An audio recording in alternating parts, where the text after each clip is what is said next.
দেখো, আজকে ছিল মাহে রমজানের শেষ তারাবি।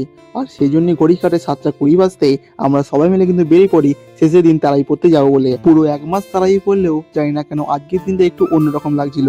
যাই হোক, এদিকে তো আমি মসজিদের মধ্যে চলে আসি। আর 2 দিন পরে কিন্তু ঈদ বলে মসজিদটা কিন্তু খুব সুন্দরভাবে সাজিয়েছে।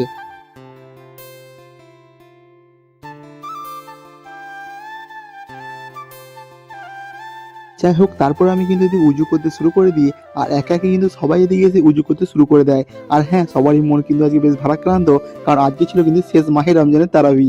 আর দেখো, ভিতরে আসে কিন্তু দেখি মসজিদের ভিতরে কিন্তু সমস্ত লাইট জ্বালিয়ে দেওয়া হয়েছে এবং দেখতে কিন্তু খুবই সুন্দর লাগছে।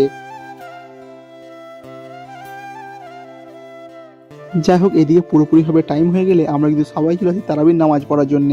3 ঘন্টা তারাবির নামাজ হয়ে গেলে আমরা কিন্তু সব এদিকে তারাবি কমপ্লিট হয়ে যায় শেষবারের মতো। আর আমরা কিন্তু সবাই এদিকে আস্তে আস্তে বেরিয়ে চলে আসি। যাই হোক, পুরো 1 বছর কিন্তু আমাদেরকে আবার অপেক্ষা করতে হবে এই রমজান মাসের জন্য। আর এটা শুনে কিন্তু মনটা একটু খারাপ লাগছিল। যাই হোক, শেষবারের মতো সবাই মিলে কিন্তু বসে একটু আড্ডা দিচ্ছিলাম আর সবাই মিলে বেশ একটু গল্প গুজব করছিলাম।